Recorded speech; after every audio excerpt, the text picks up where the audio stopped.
Volvemos a encontrarnos en esta noche para nuestra tercera lección bíblica en tiempos de pandemia, o mejor todavía, en tiempos en que se renueva nuestra esperanza, cuando aprendemos a ver las heridas de la vida con ojos nuevos.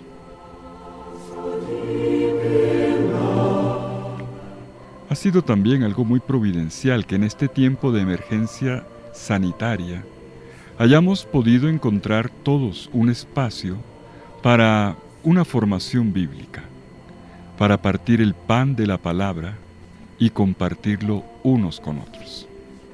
Pues bien, vamos a ponernos a la escucha de un nuevo camino de discernimiento. Y esta noche este camino está dictada por una transformación que va de las lágrimas a la fiesta. Esta noche nuestro tema serán las lágrimas. Y María Magdalena pienso que es el mejor referente. Es un personaje emblemático, referencial, para entender este tema. La mujer que llora por la muerte del amigo. Y es con ella que queremos abordar el tema de la esperanza desde esta perspectiva. ¿Cómo pasar de las lágrimas a la fiesta? Y si me permiten, esta noche quisiera partir de una premisa. Y una pregunta que una persona se hace normalmente frente a esta perspectiva, vamos a volver, es ¿en qué venía yo cuando vino el tiempo de pandemia? ¿En dónde habíamos parado? Y quisiera decir que es una pregunta peligrosa. Es como si viéramos este tiempo como un simple paréntesis. Un paréntesis a lo mejor indeseable, pero paréntesis, con la expectativa de que una vez que se vuelva a abrir todo, las cosas deberían seguir como antes. Es de todas maneras una pregunta que hay que hacerse.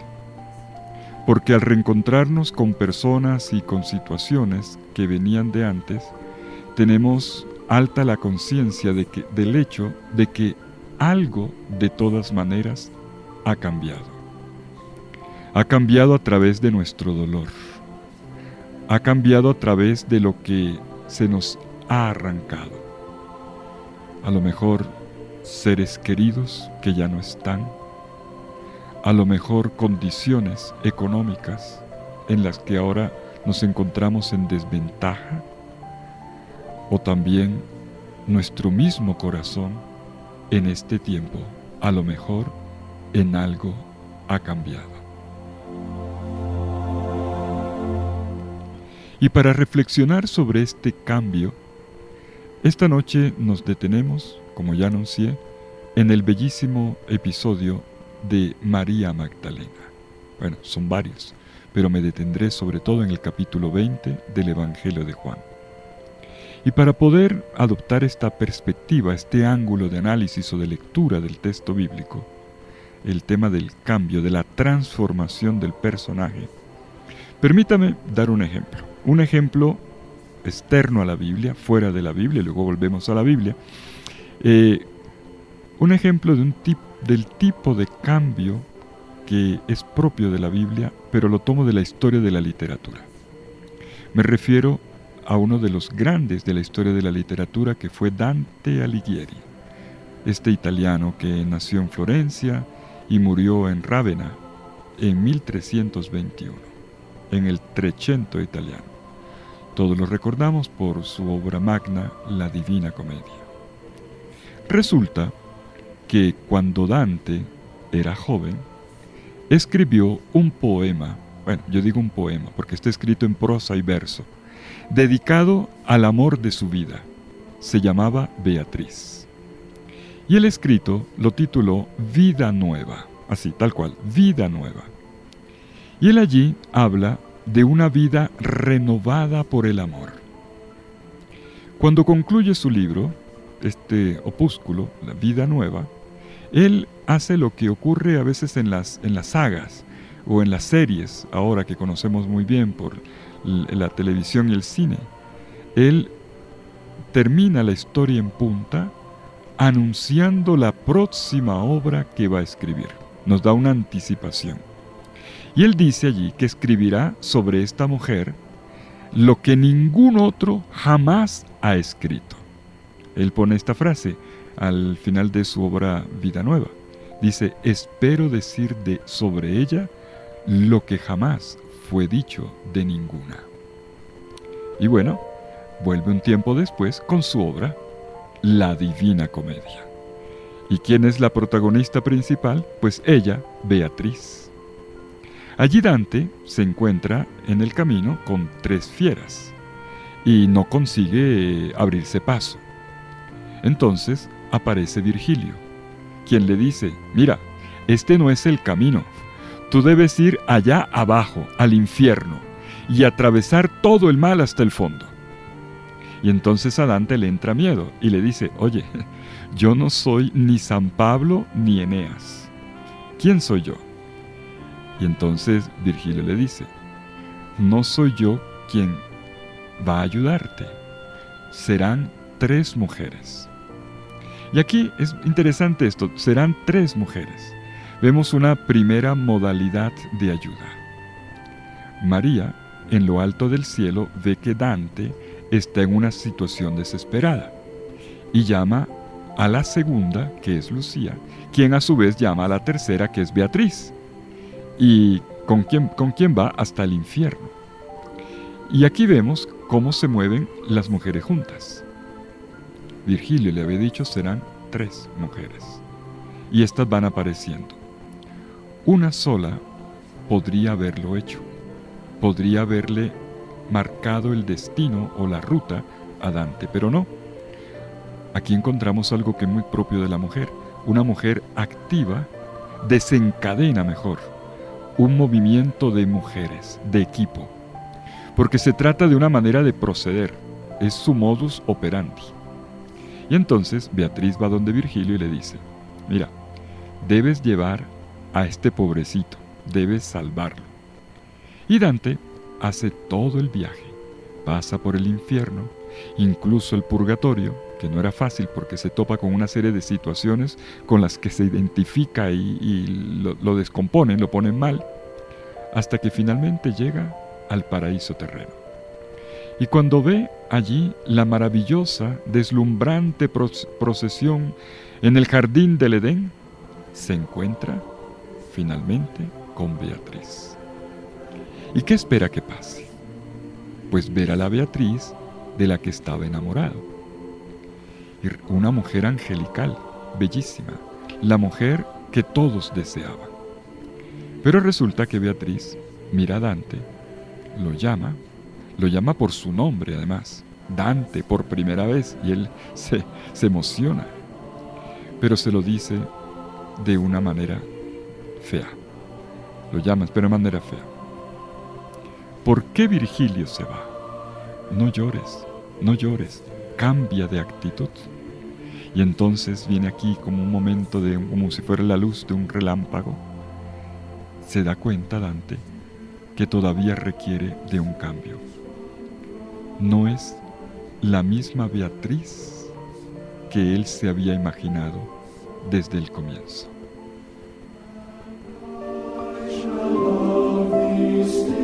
Lo mismo ocurre con María Magdalena, mutatis mutandis, ¿no? Haciendo el paralelo. Lo mismo ocurre con María. Al final, ella no será la misma del comienzo. Digo esto porque en esta dirección es que va el sentido de lo que esta noche queremos desglosar en nuestro estudio bíblico. Ayudémonos, o mejor, dejémonos ayudar por el Evangelio de María Magdalena, la que termina viviendo una situación que no es la misma de la de antes. Vive una transformación por un camino de amor y que le despliega un horizonte de esperanza, la que pasa de las lágrimas a la fiesta. No me robarán la esperanza, no me la romperán.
Vamos a hacer una inmersión en la historia de María Magdalena, nuestro referente en esta noche, dando 3 pasos.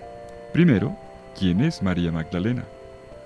2, vamos a mirar, hacer un paralelo con los apóstoles. ¿Qué caracteriza, qué diferencia, qué es lo propio de María dentro del grupo apostólico? Y finalmente nos detendremos en la transformación interior que ocurre por el encuentro con el resucitado. María Magdalena fue un personaje olvidado durante muchos siglos y recientemente ha sido rescatada. Bueno, yo digo olvidada hasta cierto punto, o al menos en ciertos ambientes, porque cuando uno mira la literatura que hay sobre ella y la iconografía de María Magdalena a lo largo de la historia del arte, francamente, es bastante. Pero bueno, ¿quién es María Magdalena?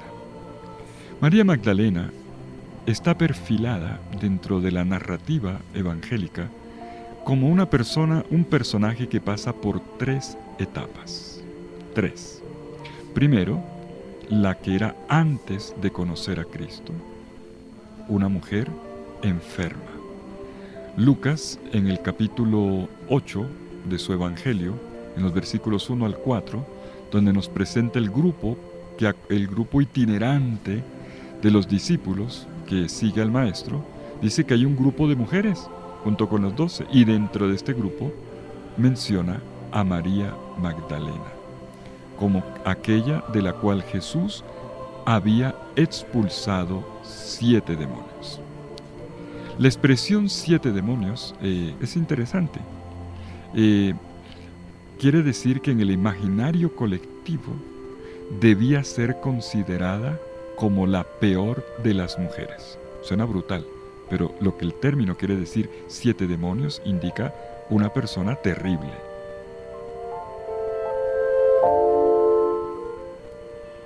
Pero viene la etapa número 2. El encuentro con Jesús, el primer encuentro, que no nos lo cuenta ninguno de los evangelistas, le cambia la vida. Ella es sanada, se convierte en una mujer sanada, exorcizada. Jesús la libera. Ayer leíamos relato de liberación, de sanación y de liberación. Esta es una mujer que experimenta este poder salvífico de Jesús en su propio cuerpo, en su propia historia, en su propia identidad. Y entonces, a partir de aquí, desde este punto del encuentro con Jesús, que la transforma, que la sana, se vuelve en discípula. Y es así como nos la presenta Lucas en el capítulo 8, versículos 1 al 4, el segundo movimiento. Ella pertenece al grupo de los que sirven al Maestro, las que apoya al Maestro.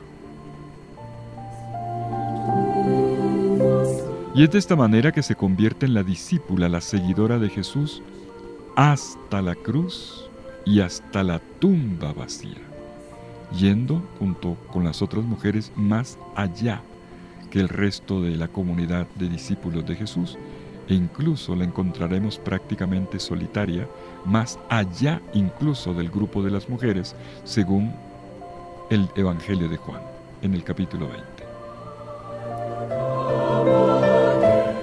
Y es en este momento en que ella, como la solitaria que va más lejos que todo el mundo, según Juan, ella tiene el giro hacia la tercera etapa. Es el famoso relato del encuentro con el resucitado en el jardín, en Juan capítulo 20, versículos 11 al 18. Este giro se da a partir del reconocimiento del resucitado. Y el resucitado la hace pasar a la tercera etapa, que es ser la apóstol de los apóstoles. Este encuentro termina en un envío, pero tú ve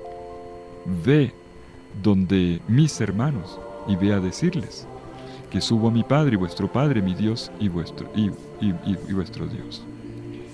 Se convierte entonces en la enviada. Enviado en apóstol, en griego se dice apóstol. De aquí viene que ella sea la apóstol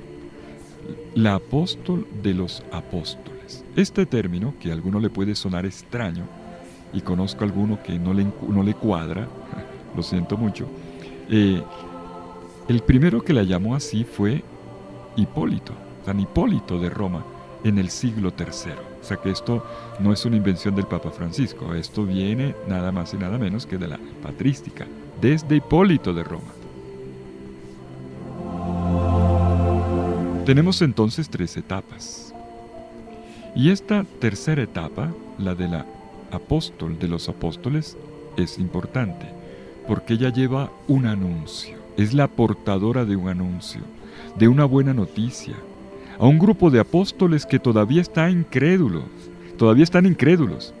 Ella, María, pone en movimiento a una iglesia paralizada por el dolor, a la iglesia encerrada entre 4 paredes tratando de protegerse.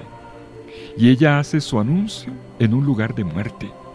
Anuncia la vida en un lugar donde la vida parecía derrotada, junto a una tumba. ¿Y cómo fue que ella llegó a este anuncio? Es lo que quiero ahora profundizar en el punto número 2. Quiero ver ahora la mujer de las lágrimas. Lo hizo por el camino de las lágrimas, como una mujer que llora.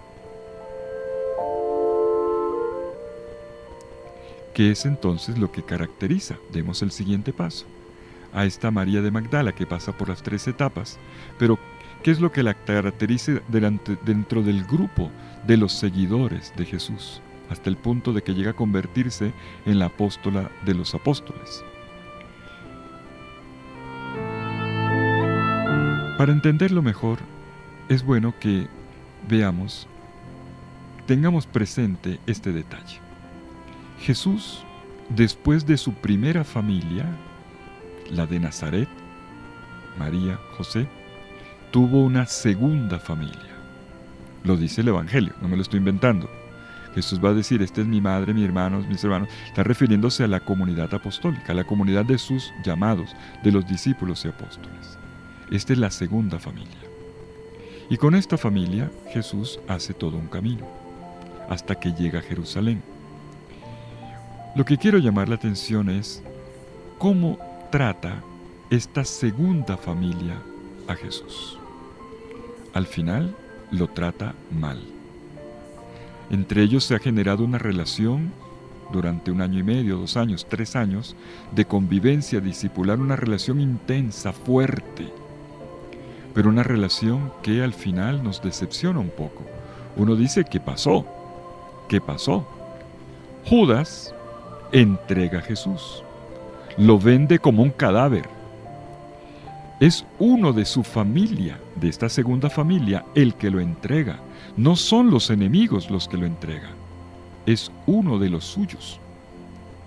Por otra parte, Pedro niega a Jesús. Y si algo podía ser peor que lo que hizo Judas, fue lo que Pedro hizo. Porque dice el texto, que Pedro dijo en público, yo no lo conozco. O peor todavía en la versión de Juan, yo jamás lo he conocido.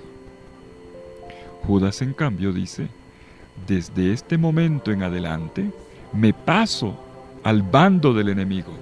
Me voy donde los jefes hebreos, donde los sacerdotes y los doctores de la ley, y de ellos recibe 30 monedas de plata. Pero no dice, yo nunca lo he conocido. El traidor lo que dice es, ya no estoy más contigo, me voy con otro. Y tanto es así que se junta a los enemigos. Pedro, en cambio, le retira a Jesús incluso la memoria. Jamás te he conocido. A ver, para hacerme entender, pongo un ejemplo. Imaginemos una situación, esto es una fantasía. Imaginémonos un hogar donde la pareja ha vivido más o menos unos 30 años y de repente algo pasa y deciden separarse. Y unos meses después, el marido dice en una reunión con sus amigos, yo a esa mujer nunca la he visto. Y ésta se entera. Y esta mujer se lleva una decepción y dice, bueno, ¿y qué es lo que ha pasado durante 30 años con este hombre? que está diciendo esto. ¿Dónde estaba yo entonces todo este tiempo? Miren ustedes, negar el vínculo con una persona con la que has tenido trato intenso es algo grave, gravísimo, porque es cortar el tiempo a la otra persona, es robarle la vida. Y todo este tiempo que estuvimos juntos, entonces, ¿qué fui? ¿Quién soy yo? Me has robado la historia, me has robado mi tiempo. Claro, para suavizar un poquito la cosa con respecto a Pedro, que dice yo no lo conozco, no lo he conocido jamás. ¿Me entienden ahora con el ejemplo, la gravedad de la frase? Recordemos que de todas maneras la cosa tiene un giro.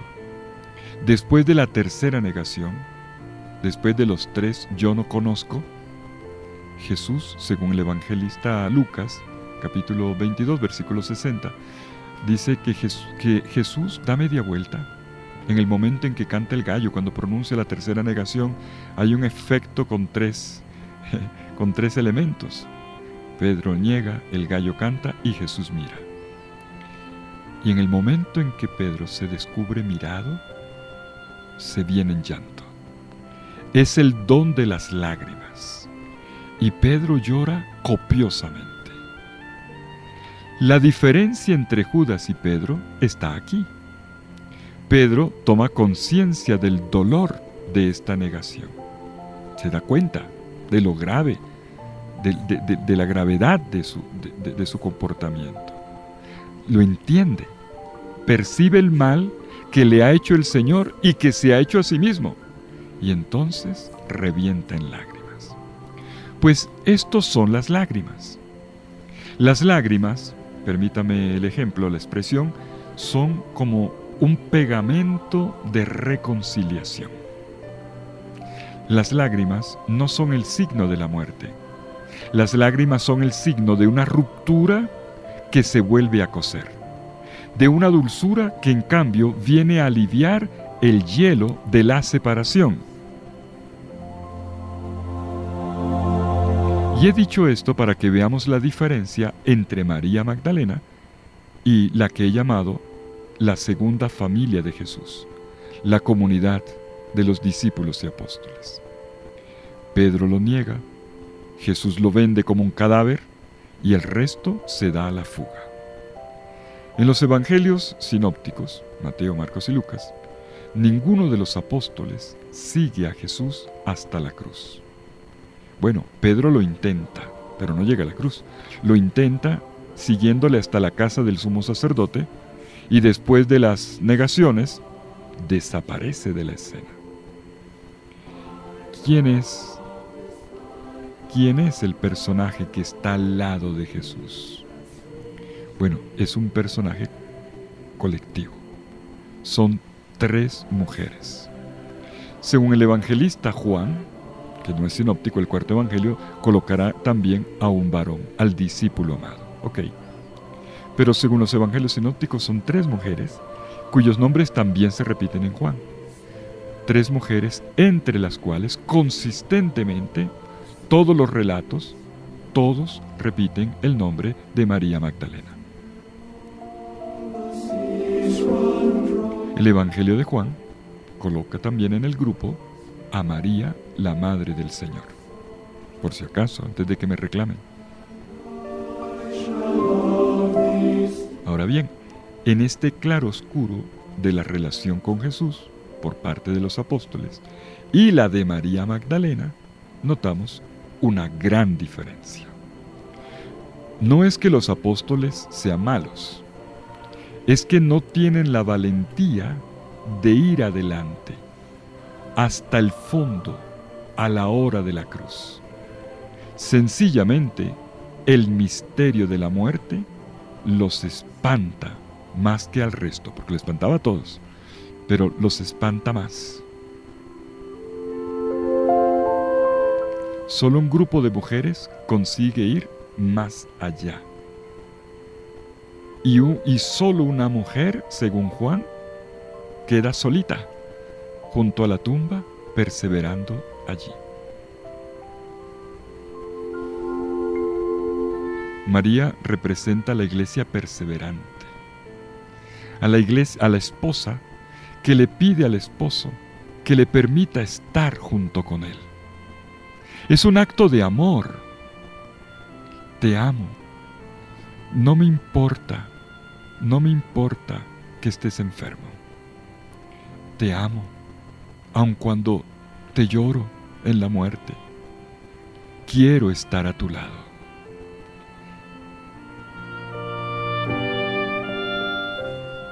Incluso hasta la hora de la muerte, en el verdadero amor. Creo que el amor puede excavar en ti la vida. Bonito eso. No restituírtela como antes, no se puede devolver. Mejor todavía, quiero dártela multiplicada. Eso es el amor. Y este es el milagro que Jesús ya venía haciendo en María Magdalena.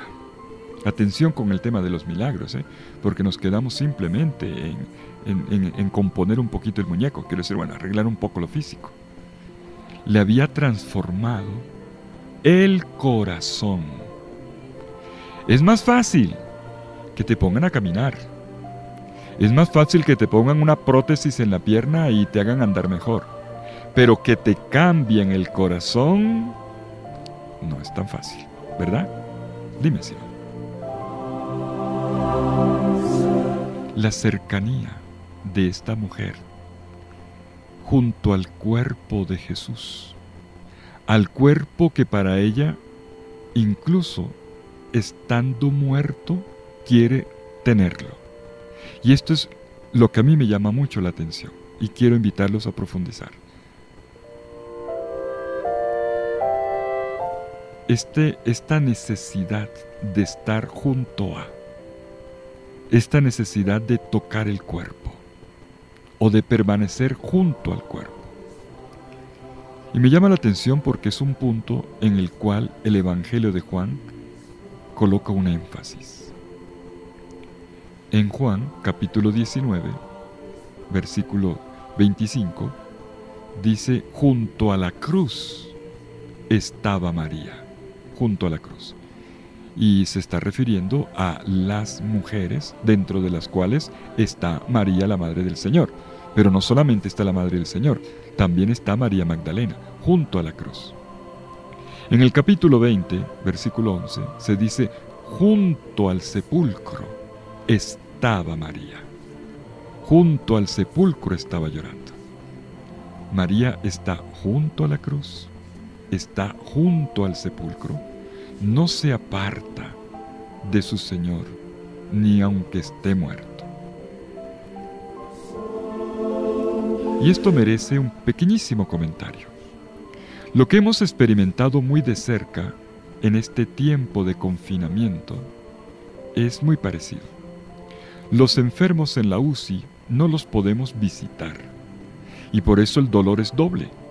Para el enfermo, en su aislamiento, en su soledad, y para la familia, que a duras penas lo pueden pasar hasta por el teléfono o por una tablet para poder verlo, en el caso de que esté consciente. ¿Y qué es lo que resulta aquí? ¿Qué es lo que emerge? Una realidad antropológica, una realidad que todos podemos identificar. No fuimos hechos para estar solos. No. Pensemos en el aislamiento, por ejemplo, de quien no está enfermo, pero que debe protegerse y no ha podido salir a la calle. Todo lo que esto ha significado, el dolor que le ha causado, la incomodidad y el cansancio. Claro, ya lo decía el libro del Génesis. No es bueno que el ser humano esté solo. Fuimos hechos para el abrazo, no para protegernos de los otros. Porque un distintivo del ser humano en la Biblia, desde el día en que la criatura femenina entró en escena, es que sea reconocida como carne de su carne, hueso de sus huesos. Y esto me encanta de la Biblia. Nos han enseñado, siguiendo la antropología griega y además, pues San Agustín, pues bueno, nos la ayudó, nos la metió en la teología cristiana. El alma está dentro de mí, y es lo que está más dentro de mí. Pues en la Biblia hebrea, el alma no está dentro de mí. Mi alma mi alma, está en ti. Está allí donde estás tú, que eres mi amado, mi amada. Nuestra alma está en Dios, porque nosotros lo amamos. Nuestra alma está donde están los hijos. Y esto lo sabe muy bien quien tiene a sus hijos lejos de la casa. Su alma, su corazón, su vida está allá, donde está el hijo, donde está tu amado. El Señor lo dirá con otras palabras: donde está tu tesoro está tu corazón. Y esto se comprueba, si a alguno le queda la duda, cuando los hijos regresan a la casa. ¿Cómo es ese abrazo? A ver, ¿cómo es ese abrazo después de unos meses o años de ausencia? Explota la alegría. Y entonces entendemos que la alegría es el acto del alma por excelencia, la fiesta. ¿Y de dónde nace la alegría? Jamás, jamás de la soledad, jamás del aislamiento, jamás de un poder individual o jamás de un sometimiento, de un intentar controlar al otro. Jamás tampoco de la riqueza gozada en soledad. Claro, yo puedo tener un cuadro que vale muchísimo dinero. A lo mejor puedo tener algo que más nadie tiene, y eso puede hasta darle a uno alguna satisfacción porque me siento un poquito mejor que los demás. Bueno, pero la alegría es el alma que explota en un encuentro. Tengo necesidad de ti para ser feliz. Y esta es nuestra fe. Es una concepción del ser humano, es una antropología. Por eso lo que hemos vivido en este periodo de confinamiento es antinatural. Y con todo y esto, resultan flores en el desierto. Resultan flores dentro de esto. Al final, no todo es tan malo. Ha resultado la posibilidad de estar más con los hijos, con esos papás que casi nunca estaban en la casa porque tenían que estar en la oficina, porque tenían que estar en los diversas en el negocio, y ahora están trabajando desde la casa. Y bueno, y puede ser incómodo y peleando el computador y chilla ya y déjame trabajar. Pero en medio de lo negativo brotan cosas positivas. La alegría de poder estar más juntos. Claro, si lo vemos desde ese punto de vista. Si para ti estar con otros es una alegría. Si no, obviamente no. Pero debería serlo. Miren ustedes cómo en medio del desierto también brotan flores. Y María Magdalena ha sido esto. Ella podría haber sido una mujer que tenía 7 demonios. Algunos dicen pecadora. Bueno, San Gregorio Magno en el siglo VI fue el primero en decir que la del capítulo 8, la de los 7 demonios, es la misma pecadora pública que vino a ungir a Jesús. Y de ahí en adelante fue difícil quitarle la etiqueta. No importa. El asunto es que ella era sana, era pura. ¿Por qué? ¿Por qué? Lo vemos porque Jesús la sanó. Lo vemos porque ella es fiel a Jesús en el camino, porque se pone al servicio de Jesús y de su comunidad apostólica. Pero sobre todo, vemos la pureza de su corazón nuevo, el que le ha regalado Jesús, el que la ha conquistado desde dentro. Cuando de mañanita, ella madruga y sale corriendo al sepulcro y ve que la piedra está corrida. Y ella enseguida le entra la sospecha y se desespera y comienza a llorar esta mujer. ¿Y qué hace? El Evangelio de Juan en el capítulo 20, versículo 2 dice que ella va donde la familia de Jesús, donde la segunda familia de Jesús, donde los apóstoles, para decirles: se han llevado del sepulcro al Señor y no sabemos dónde lo han puesto. Miren, ¿qué es lo que ella nota? No está el cuerpo del Señor. Y yo quiero el cuerpo del Señor.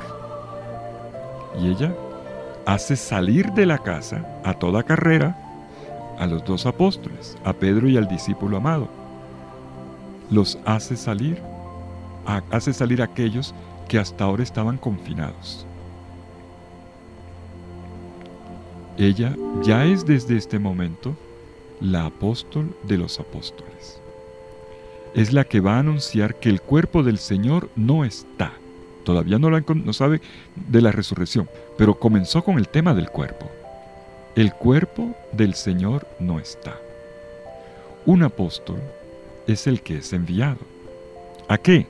A anunciar la muerte y la resurrección del Señor. Ella ha visto morir al Señor, cosa que la gran mayoría de los apóstoles no han visto, porque han huido, con la excepción del discípulo amado.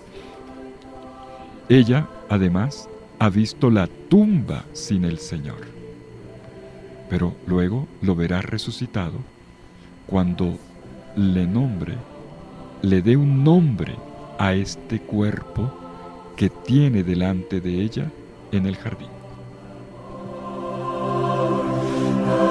Y ahí es donde vamos a ver el giro. Pero todavía veamos algo más antes de llegar al giro.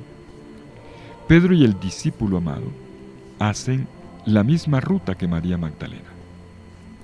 Y de repente ellos se asoman, ven las vendas. El discípulo amado vio y creyó, y luego vuelven a casa. Y aquí es donde María Magdalena va adelante, los supera. Dice el Evangelio de Juan, capítulo 20, versículo 11, María Magdalena se queda. Ellos vuelven otra vez a confinarse. Ella no, ella se queda. Y entonces retomo el elemento que he querido subrayar. Estar junto a, estaba junto a la cruz, estaba junto al sepulcro. Estar al lado es muy importante. En estos días excepcionales, como sacerdote he escuchado muchas personas, y una de las cosas que le cuentan a uno, las personas que han tenido una pérdida, es que lo que más les duele es no poder estar al lado. No poder estar al lado. Así sea difunto, al menos al lado del cadáver, por lo menos eso. Y yo cuando escucho esto, yo me digo, esta es María Magdalena. Ahí está María Magdalena, la que quería estar siempre junto al Señor, ni que fuera un cadáver. Ese vientre líquido que es cada persona, o mejor, que es el cuenco de las lágrimas. Las lágrimas de María Magdalena desde dentro, ella pare una novedad. Aquí es donde se gesta la experiencia del Señor resucitado. Pablo dice, lo citábamos el lunes, que si Cristo no hubiera resucitado, tampoco nosotros. O sea, nosotros gestamos al resucitado en nuestro cuerpo. ¿Esto los asusta? Nosotros gestamos al resucitado en nuestro cuerpo. Nosotros le damos carne al resucitado. Lo hacemos por el bautismo, nos va a decir Pablo en el capítulo 6 de la carta a los Romanos. Somos injerto. Y entonces Pablo les dice en la carta a los Gálatas también, Pablo, en el capítulo 4. Dice, yo los engendré en Cristo. Hay un parto en Cristo. Gestamos al resucitado en nuestro cuerpo. Y la primera ha sido María Magdalena. María de Nazaret, la madre de Jesús, lo gestó en el corazón y en el vientre, pero al Jesús terreno. María Magdalena gesta al resucitado y lo hace a través de este vientre de lágrimas. De resto, la vida es un empaste de amor y de dolor. Y tenemos que darle las gracias a María de Magdala por dos motivos. Uno, porque nos ha llevado a afrontar la muerte. De un tiempo para acá, ya no tenemos a los difuntos en casa. Los dejamos en una funeraria. Yo que vengo de pueblo y que ya tengo ciertos años, los enfermos uno los velaba en la casa. Y eso era parte también del ritual. Y al menos en la costa era muy importante. Ahora ya ni siquiera la funeraria. Ya ni siquiera eso. Al menos, bueno, se dejaba en la funeraria, la gente se iba a dormir, volvía a la mañana siguiente, el cadáver lo colocaban en una neverita y lo tenían preparado. Ahora ya ni eso.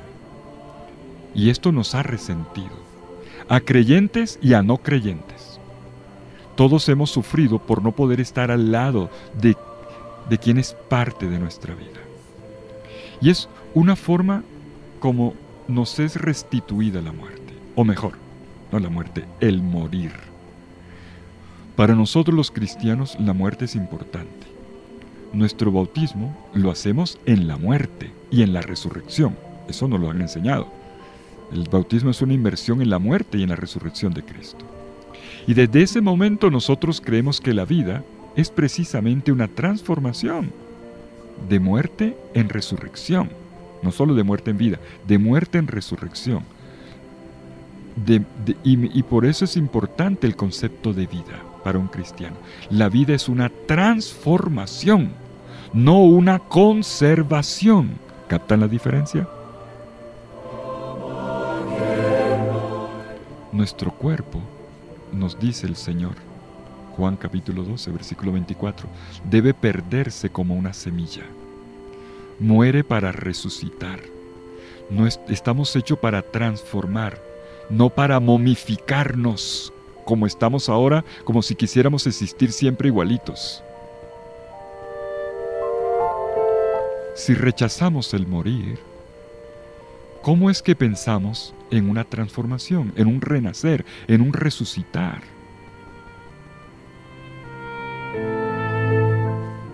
Y María Magdalena no tiene miedo de estar ante una tumba. Además, una tumba vacía. Los apóstoles estaban atrincherados en casa porque tenían miedo de terminar como Jesús, a que los mataran. Instinto de conservación. Pero ella, María Magdalena, lo que quiere es estar allá. Si a ellos les costaba trabajo verlo morir y por eso no llegan hasta el Calvario, peor habría sido verlo en una tumba. Y María va más allá, porque se atreve a ir hasta la tumba, a afrontar la muerte. Primera cosa que me llama la atención. Por eso, gracias María Magdalena, pero por una segunda razón. Hay una segunda razón, María Magdalena, por la cual te agradecemos. Porque nos enseñas a llorar. María Magdalena, como vengo diciendo desde el principio de este estudio bíblico, es la mujer de las lágrimas. La mujer que llora por la muerte del amigo. Ella está al sepulcro, junto al sepulcro, ¿haciendo qué? ¿Poniendo flores? No, llorando. Está llorando. El sepulcro no solo es el lugar del dolor, también es el lugar de la memoria. Y sabemos que cuando el dolor evoca la memoria, el dolor es más fuerte. Cuando usted una persona amada ya no la tiene al lado y comienza a acordarse de tantas cosas bonitas, llora más. Y María está junto a la tumba, que significa la memoria. Nemeion se dice en griego, memoria, tumba, memoria. Y ella llora. Llora evocando. Cuando muere una persona querida y recordamos los momentos más significativos, se activa el dolor más fuerte y profundo. En estos días hemos visto tantas lágrimas, más de cerca o más de lejos. Cada quien podrá contar historia después, cómo vivió esto. Pero el llanto más significativo tal vez sea el de los funerales más extraños que están ocurriendo. Llorar sin poder tocar, a distancia, sin una despedida correcta, con toda dignidad, sin las exequias en el templo, que al menos son parte de la elaboración del duelo, en la fe, sin las oraciones que quisiéramos escuchar al menos en el cementerio, y además con preguntas. Sí, y siempre con preguntas, como la de personas que se preguntan si esas cenizas que le entregan sean las de la persona amada o si no les cambiaron la persona. porque ya ha pasado. O si la persona que está en el ataúd que no dejan abrir es realmente la persona querida, porque no la puedan ver. Porque desde que salió de la casa hasta el día de la muerte, no se la pudo ver. Y esto nos descompone. Papa Francisco, cuando habla del don de lágrimas en María Magdalena, dice esta frase: en María el don de las lágrimas prepara la visión de los ángeles. Tome nota de esa frase porque es espectacular. En María el don de las lágrimas prepara la visión de los ángeles. Es decir, no es un llorar estático, en la inercia. Es un llorar que abre camino, que abre una ruta.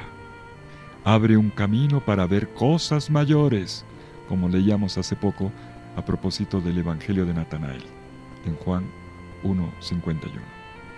Si estamos atentos, notaremos realidades que antes no habíamos visto y en las que el Señor se está manifestando. Por eso es muy correcta la pregunta, muy correcta, te la regala la fe. ¿Qué me está dando el Señor en esta situación? ¿Qué me está dando de nuevo? Pues esto lo entendemos mejor en el paso número 3 y último. ¿Cómo vive María Magdalena su encuentro con el resucitado y qué le cambia? Ya las lágrimas la cambiaban, pero ahora el encuentro, ¿qué le cambia? Todo cambia con la experiencia del resucitado, con el tú a tú en el jardín. Pero miren cómo se abre camino, cómo se pasa de las lágrimas a la fiesta, de las lágrimas a la alegría. Ocurre a partir de las preguntas. Qué importantes son las preguntas, pero no cualquier pregunta. Hay una pregunta que se repite 2 veces. Mujer, ¿por qué lloras? Mujer, ¿por qué lloras? Es una pregunta que suena obvia. Se la preguntan los ángeles y luego se la pregunta el mismo Jesús resucitado a quien nos reconoce. Mujer, ¿por qué lloras? Dice, pero que no se nota. No, tienes que dar cuenta. ¿Por qué lloras? ¿Qué es lo que realmente te falta? Y por eso, en la tercera vez, la pregunta se reformula. 2 veces, ¿por qué lloras? Pero en la tercera es Jesús quien le hace una reformulación. ¿A quién buscas? No dice qué buscas. Un cadáver es un qué. ¿Quién buscas? Es un toque de amor. Y si observamos bien la ruta, ella responde lo mismo 3 veces, con diversas palabras. Con diversas palabras, pero dice en el fondo lo mismo. Se lo dice a Pedro y a Juan en Juan 22. Se lo dice a los ángeles que están dentro de la tumba, cuando ella se asoma y se atreve a mirar dentro del misterio, con lo cual se abre una nueva perspectiva, atreverse a mirar. Y esto ya genera cambio. Y luego, cuando ve a Jesús cara a cara, aun cuando inicialmente lo confunde con el jardinero, ella repite la misma frase: se han llevado a mi Señor y no sé dónde lo han puesto. En la tercera está la variante más significativa, de nuevo. Así como Jesús al fin le cambió la pregunta con el a quién, ella también hace una variante con la respuesta. En Juan 20:15, Señor, si te lo has llevado, dime dónde lo has puesto para que yo me lo lleve. ¿Se dan cuenta de lo que está pasando? María Magdalena está enfocada en la búsqueda del cuerpo. Lo quiere tener con ella, se lo quiere llevar. Pero resulta que estamos ante el hecho de un cuerpo ausente. Y es aquí donde se abre la puerta a la novedad. María Magdalena no había dejado de amarlo. El suyo, miren esto, es un amor que atraviesa la ausencia. Aquí está el detalle. Si ella no lo reconoce inicialmente, es porque había perdido el sentido de la presencia. Ella estaba lidiando con una ausencia. Según ella no está. Claro, no puede ser el que está al frente. Ella había perdido a ese hombre que había conocido antes. Y es lo que ella tiene en mente. Pero con todo y esto, no había dejado de amarlo. A ver si me explico. En una relación se puede llegar a decir: no te amo más, porque no eres el hombre que conocí. Bueno, o lo puedes colocar en: no eres la mujer que conocí. Ya no eres como antes. A ver, ¿cuánto resisten nuestros amores? Porque la gente cambia. Cambia por fuerza. La gente cambia. Por los años, por las actitudes, por las circunstancias de la vida. Cuando empiezan a aparecer los cabellos blancos, se enamoran de una muchachita de cabellos negros y menos arrugadita. Es que ya no eres la de antes. ¿Me hago entender? ¿Qué es el amor? Es el atravesar el no te reconozco. El atravesar la ausencia. Esto le pone a uno los pelos de punta. Dios vive esto en la Biblia. Y María Magdalena logra estar dentro de esta realidad, consigue estar dentro. Y cuando llega aquella voz, que no es la voz de antes, ella lo reconoce. Porque en el amor todos nos reconocemos. Y ella lo reconoce. Como le pasó al discípulo amado, un poco antes en la mañana, en la tumba. Él vio y creyó. Porque era el discípulo amado. Miren esta manera de dar el giro en la historia. Del doble reconocimiento por medio de una voz que resuena como un doble llamado. Se cambia absolutamente todo. Él le dice: María, y ella le responde: Rabuni. Los dos se hablan, pero los dos se hablan identificándose. Él la identifica por su nombre, como dice este mismo Evangelio de Juan, en el capítulo 10, versículo 3, el pastor conoce las ovejas por su nombre, y ella lo reconoce como el maestro, Rabuni. Maestro mío.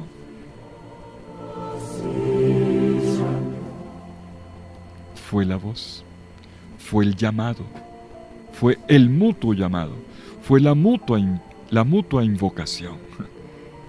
Los dos se abrazaron a partir de esto. Hay una nueva corporalidad. Ellos fueron más allá del, ya no eres el de antes, es que ya no, se reconocen no en un tipo de corporalidad que pasa, sino en un cuerpo de amor que permanece, donde el uno es capaz de identificar al otro desde dentro.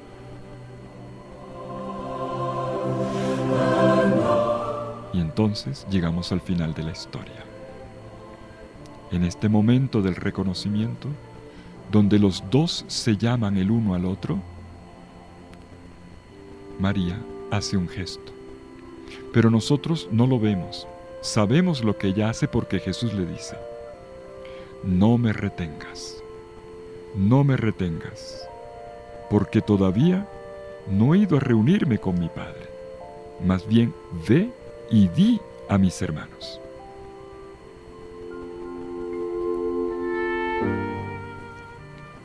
Hay un punto aquí interesante.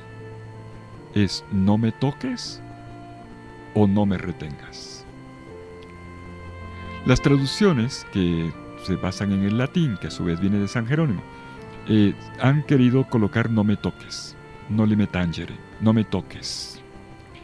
Y incluso ya en la lectura popular, no propiamente exegética, pero sí popular, del no me toques, claro, entonces como algunos tienen en mente que había sido una pecadora y además fufurufa y además toda la cosa, no me toques, o sea, le colocan una connotación sexual.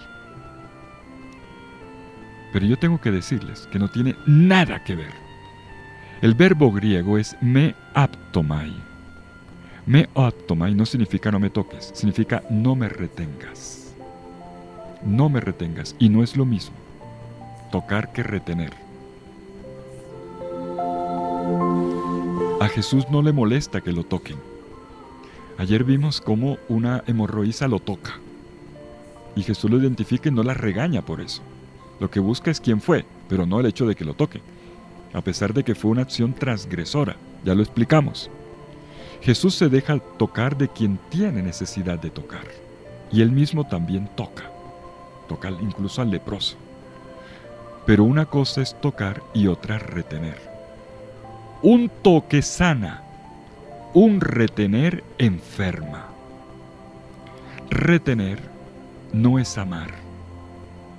En cambio, tocar es entrar en ese flujo de amor que es propio de un Jesús que con frecuencia entra en contacto y en contacto a fondo y que se deja tocar. No me retengas. Es interesante. Es el último paso en el camino de María Magdalena, en su camino de maduración. Es un paso adelante en su experiencia de Jesús. Retener implicaría echar para atrás, o al menos congelar un tipo de relación. Querer vivir con Jesús en las condiciones terrenas anteriores a la cruz. Y Jesús le responde diciéndole, no me retengas, mira que yo subo a mi Padre. No soy yo el que tiene que echar para atrás, María. Eres tú la que está invitada ahora a vivir conmigo la resurrección. Y este es el dinamismo de la vida. No es vivir no es conservar, es transformar. Ese es el dinamismo bautismal. Vivimos no conservando, no congelando. No nos metemos en tubos de ensayo, ni como han hecho con algunos personajes históricos, metidos en formol o conservados a ver si algo pasa dentro de 300 años y la ciencia los resucita. No es conservar, es resucitar, es transformar. Y esto es lo propio del amor. Esto solo lo entiende el amor. Repito, un toque sana, un retener enferma. Y Jesús invita a dar el paso hacia adelante, no echar para atrás. Echar para adelante en la relación, es decir, crecer y madurar. Y esta maduración se llama alianza. Jesús dice, mi Padre y vuestro Padre, mi Dios y vuestro Dios. Es la fórmula, un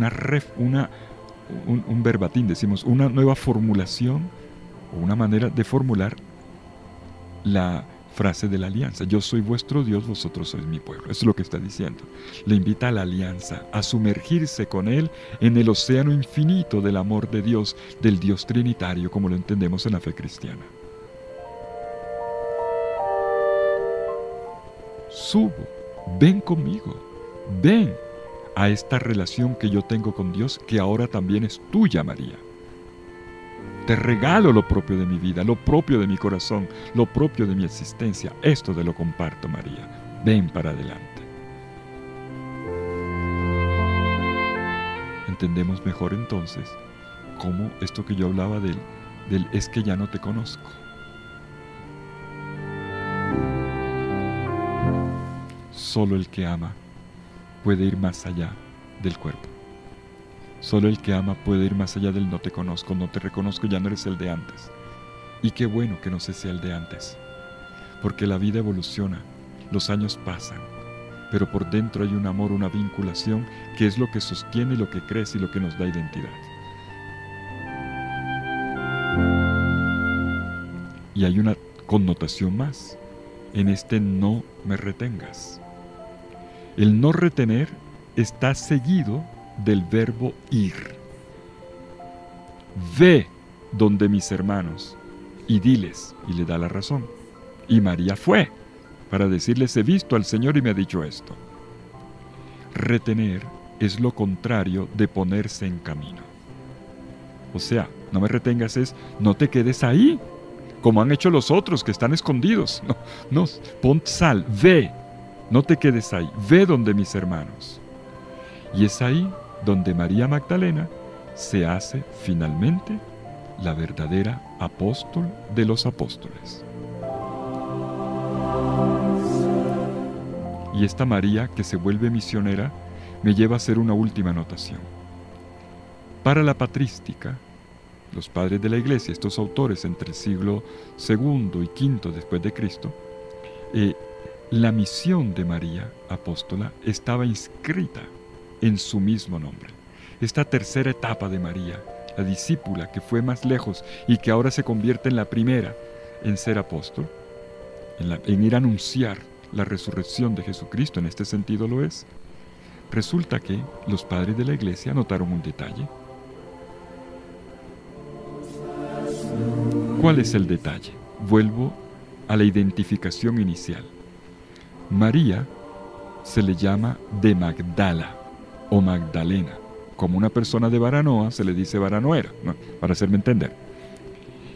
Y a esta María la conocemos como de Magdala por el toponímico, es decir, porque ella provendría de una aldea o una ciudad que se llama Magdala. Pero hay un dato curioso.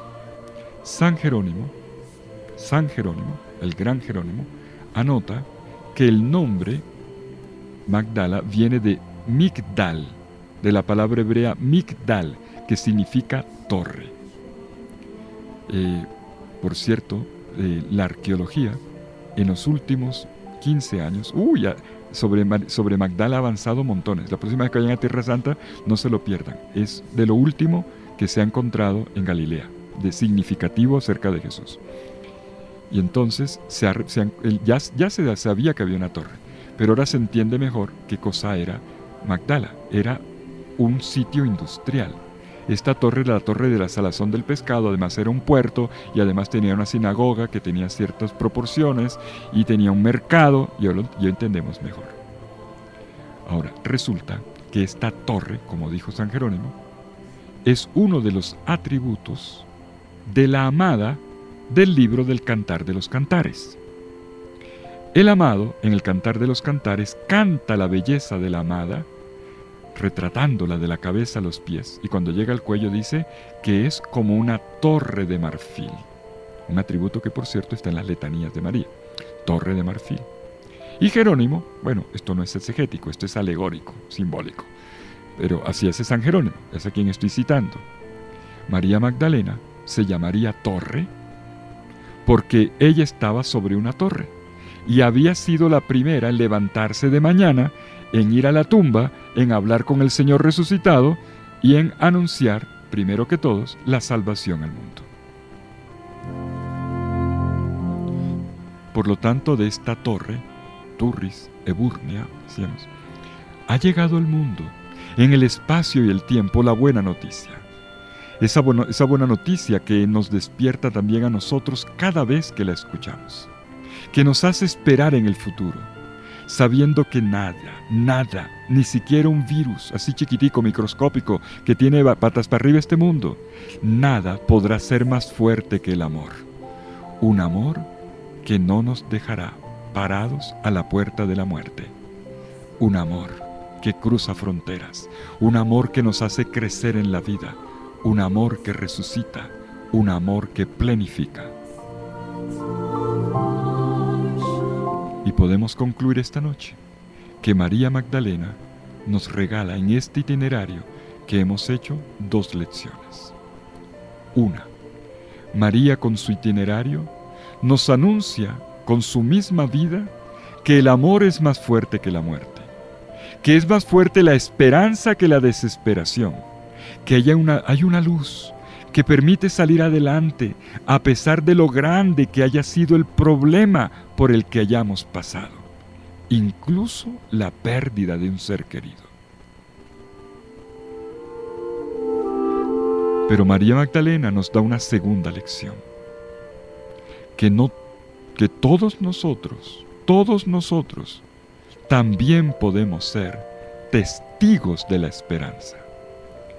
En un tiempo en el que hemos sentido tanta necesidad de la esperanza, María Magdalena es nuestra formadora, nuestra educadora.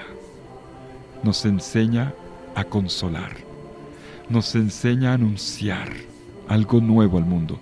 El anuncio de la esperanza, lo sabemos bien, es algo que nos da vida, que nos ayuda a salir adelante.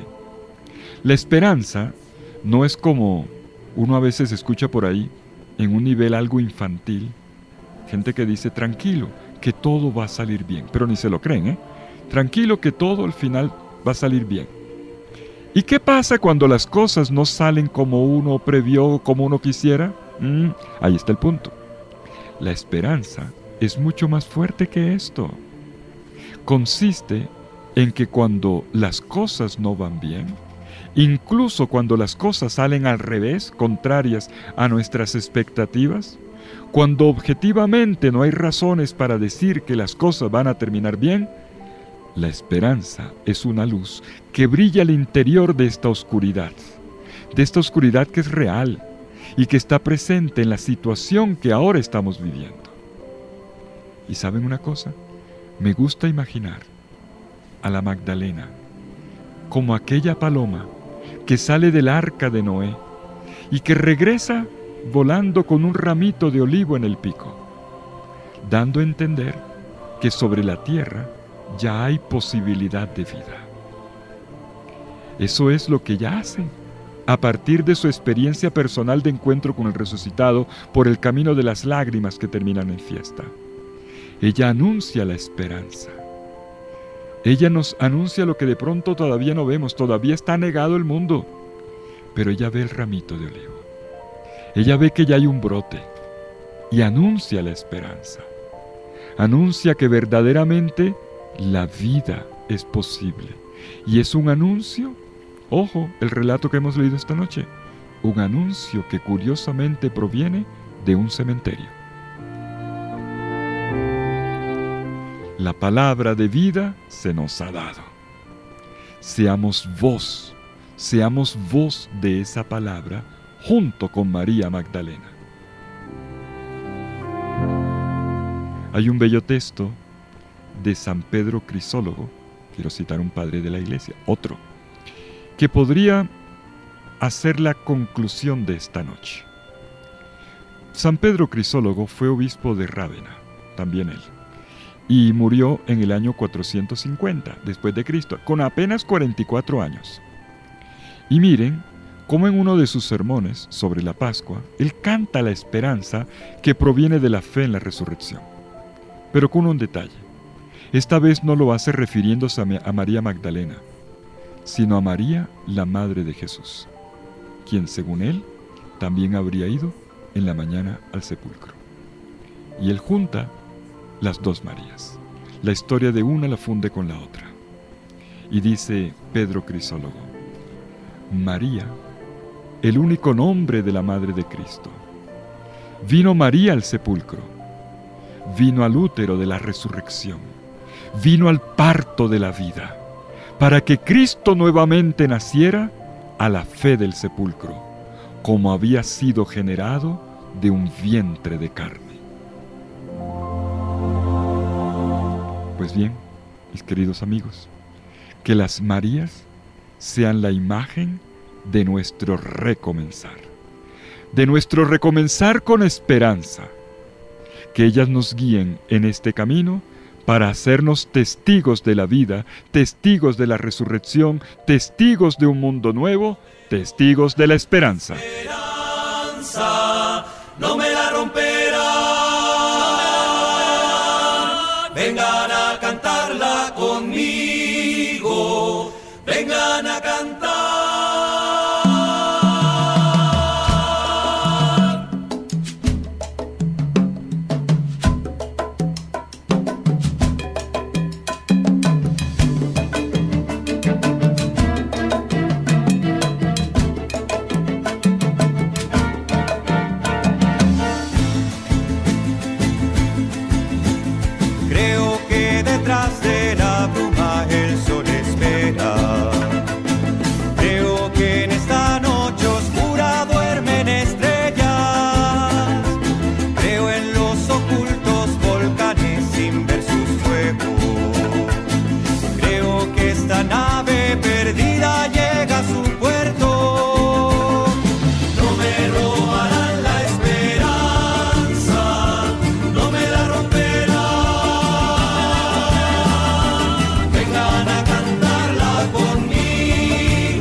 Este es un espacio formativo del Instituto Bíblico Pastoral Latinoamericano de la Facultad de Estudios Bíblicos, Pastorales y de Espiritualidad de la Corporación Universitaria Minuto de Dios.